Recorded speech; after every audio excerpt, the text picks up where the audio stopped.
محمد بن جعفر نے کہا، ہمیں شعبہ نے حدیث بیان کی، کہا میں نے ابو اسحاق ہمدانی سے سنا، کہہ رہے تھے میں نے حضرت برہ رضی اللہ عنہ کو یہ کہتے ہوئے سنا کہ جب رسول اللہ صلی اللہ علیہ وآلہ وسلم مکہ سے مدینہ کی طرف آئے تو سراقہ بن مالک بن جشم نے آپ کا پیچھا کیا۔ رسول اللہ صلی اللہ علیہ وآلہ وسلم نے اس کے خلاف دعا کی تو اس کا گھوڑا زمین میں دنس گیا۔ اس نے کہا، آپ میرے حق میں اللہ تعالیٰ سے دعا کیجئے، میں آپ کو کوئی نقصان نہیں پہنچاؤں گا۔ تو آپ صلی اللہ علیہ وآلہ وسلم نے اللہ تعالیٰ سے دعا کی۔ حضرت برہ رضی اللہ عنہ نے کہا، پھر رسول اللہ صلی اللہ علیہ وآلہ وسلم کو پیاس لگی تو آپ لوگ بکریوں کے ایک چرواہے کے پاس سے گزرے۔ حضرت ابو بکر صدیق رضی اللہ عنہ نے کہا، میں نے ایک پیالہ لیا اور رسول کریم صلی اللہ علیہ وآلہ وسلم کے لیے کچھ دودھ دوہا اور اسے آپ کے پاس لے کر آیا۔ آپ نے اس قدر پیا کہ میں راضی ہو گیا۔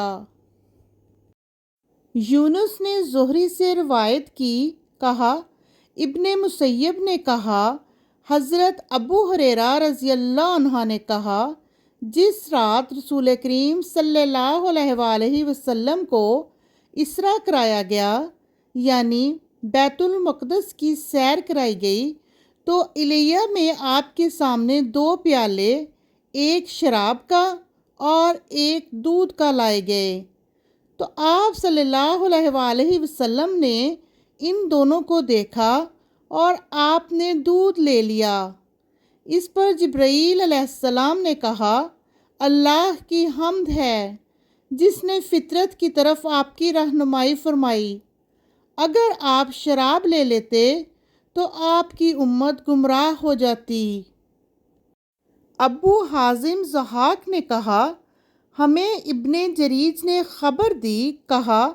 مجھے ابو زبیر نے بتایا کہ انہوں نے حضرت جابر بن عبداللہ رضی اللہ عنہ سے سنا، کہہ رہے تھے مجھ سے حضرت ابو حمید سعدی رضی اللہ عنہ نے بیان کیا کہ میں نکی کے مقام سے نبی کریم صلی اللہ علیہ وآلہ وسلم کی خدمت میں دودھ کا ایک پیالہ لے کر حاضر ہوا جو ڈھکا ہوا نہیں تھا۔ آپ صلی اللہ علیہ وآلہ وسلم نے فرمایا، تم نے اس کو ڈھانک کے کیوں نہیں دیا؟ چاہے تم چڑائی کے رخ ایک لکڑی ہی اس پر ڈال دیتے۔ حضرت ابو حمید رضی اللہ عنہ نے کہا، مشکوں کے بارے میں اس بات کا حکم دیا گیا تھا کہ رات کے وقت ان کے منہ باندھ دیے جائیں، اور دروازوں کے متعلق حکم دیا گیا کہ رات کو بند کر دیے جائیں۔ اسحاق بن منصور نے کہا،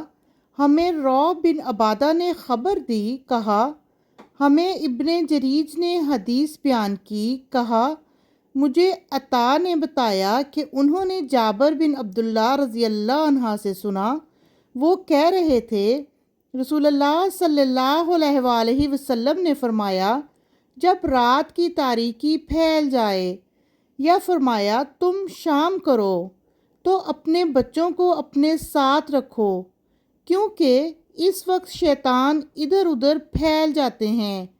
پھر جب رات کی ایک گھڑی گزر جائے تو پھر چاہو تو چھوڑ دو اور دروازے بند کر دو اور اللہ کا نام لو، کیونکہ شیطان بند دروازے نہیں کھولتا، اور اپنی مشکوں کے منہ بند کرو اور اللہ کا نام لو، اور اپنے برتنوں کو ڈھک دو اور اللہ کا نام لو، اور نہیں تو برتنوں پر چوڑائی کے رخ کوئی چیز رکھ دو اور اپنے چراغ بجھا دو۔ سالم نے اپنے والد حضرت عبداللہ بن عمر رضی اللہ عنہ سے روایت کی، کہا جب تم سونے لگو تو اپنے گھروں میں جلتی ہوئی آگ نہ چھوڑا کرو، اسے پوری طرح بجھا دیا کرو۔